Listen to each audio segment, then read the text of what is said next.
Health in the Age of Dr. Google. Article by Mariam Manoukian, published on November 27, 2025, on EVN Report.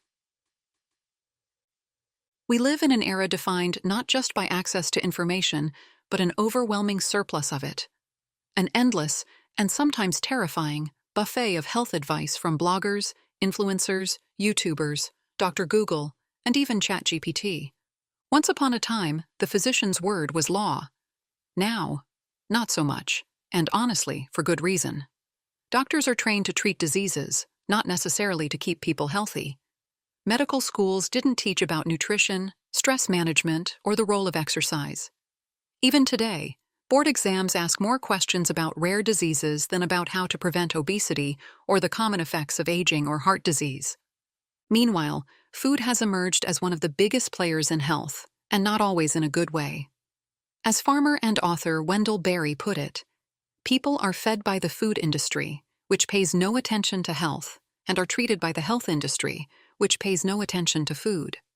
The food industry prioritizes profit over nutrition by feeding us junk, and the healthcare industry makes money treating the fallout.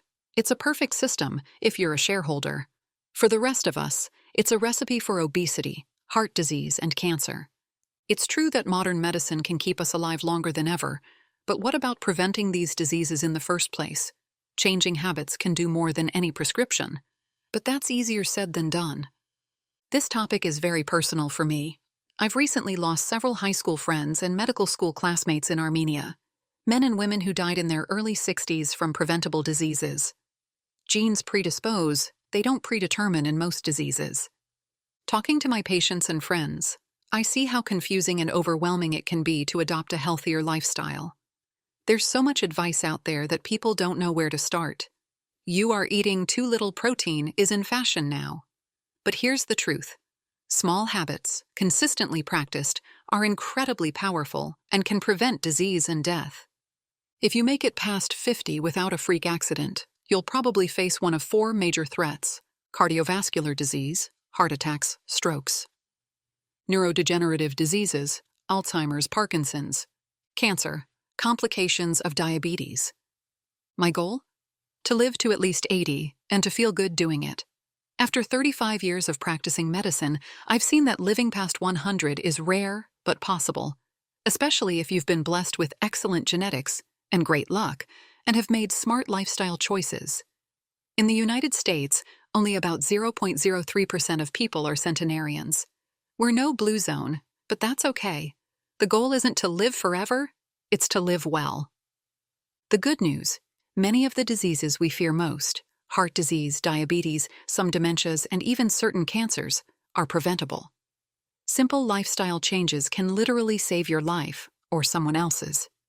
Let's explore the good, the bad, and the ugly of modern living. Food, sugar, fat, protein, coffee, alcohol, cigarettes, exercise, aerobic, resistance, walking, stress, how to manage it, laughter, socialization, sleep, and more. So, grab a cup of coffee, and let's get started. Coffee, friend, foe, or just a flirt? For most of us, the day doesn't officially begin until that first glorious sip of coffee hits the bloodstream. Some people greet the sunrise. Others need espresso first just to tolerate the sunrise. But coffee has had a bit of an identity crisis when it comes to heart health. Is it good? Is it bad? Or is it like that one friend who's great in small doses but chaos in excess? Let's start with the facts. Coffee contains caffeine, a stimulant for the nervous system that can be both hero and villain depending on the dose, timing, and your personal tolerance. Here's the caffeine lineup depending on what kind of coffee you drink. Drip coffee, 95 to 100 milligrams. Espresso, 60 to 70 milligrams. Armenian coffee, 40 to 60 milligrams. Instant coffee, 30 to 90 milligrams. As with most things in life, moderation is key.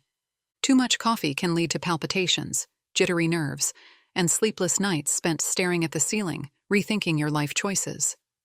But in moderation, up to 3 cups a day, coffee actually appears to protect the heart. Some studies suggest it may reduce the risk of atrial fibrillation, one of the worst kinds of arrhythmia.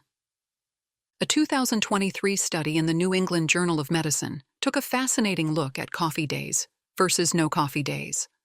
On coffee days, people walked 1,000 more steps, but slept 36 minutes less. The same study found no harmful effect on blood sugar, and coffee didn't increase irregular heartbeats. In fact, it reduced them slightly. Coffee is chemically complex, with over 100 bioactive compounds, including antioxidants and polyphenols that fight inflammation and protect cells. Several studies show that drinking coffee is beneficial for heart health. And what is even more fascinating is that decaffeinated coffee doesn't deliver the same results. Of course, coffee isn't perfect. It can worsen acid reflux, especially if you're already prone to it, and adding sugar and milk doesn't help. Excessive coffee may also cause calcium loss in the urine. If your diet's low in calcium, that could increase your risk of osteoporosis. On the bright side, moderate coffee consumption, 2 to 4 cups a day, is linked to a lower risk of several cancers, likely thanks to its antioxidant content. A few other points to consider. Coffee temporarily raises blood pressure, but it doesn't seem to increase long-term risk of hypertension. Some studies even suggest the opposite. Unfiltered coffee, like espresso or French press, contains compounds that can raise LDL or bad cholesterol, but only slightly and far less than, say, a cheeseburger. Adding cream or half and half will do more damage to your cholesterol than the coffee itself. Ultimately, how coffee treats you depends on your genes, your age, and even lifestyle factors like smoking or birth control use. Both affect caffeine metabolism.